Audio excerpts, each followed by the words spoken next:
Mark Carney had a meeting with Donald Trump in Washington for the second time, and he was looking for a new trade deal with the United States. He didn't get one. The meeting apparently was friendly. However, disturbingly, during the meeting, Donald Trump repeated his wish that Canada join the United States.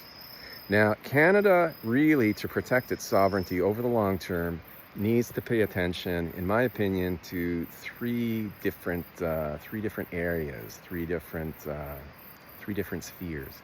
The first is the area of military strength. We're spending more money. A lot of people argue too much money on the military, but we need a military that can defend us against anyone, and that might include policies that are currently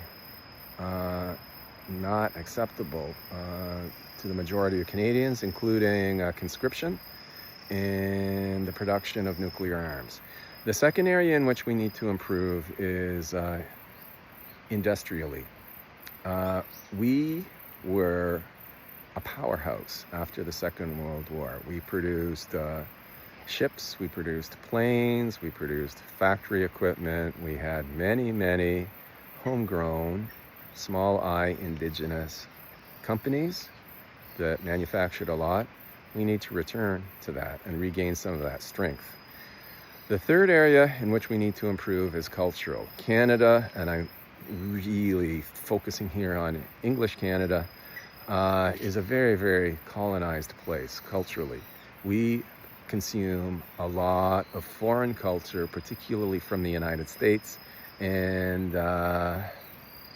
we just got to consume. We've got to produce more, we've got to distribute more, we've got to create successful shows and books and movies, etc., that people want to see with Canadian content.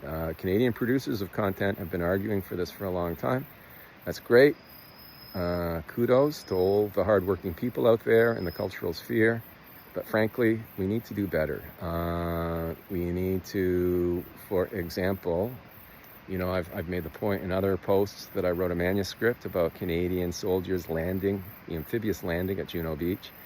And I pointed out that not a single Canadian publishing house of fiction has even taken the trouble to read that manuscript. It's considered uncool right now. Well, that is wrong. I mean, people should be taking a look at that kind of manuscript. We don't have a single novel about the amphibious landings at Juno Beach. We had one recently about the airborne landings behind enemy lines, but we need more culture like this. Your own thoughts are welcome.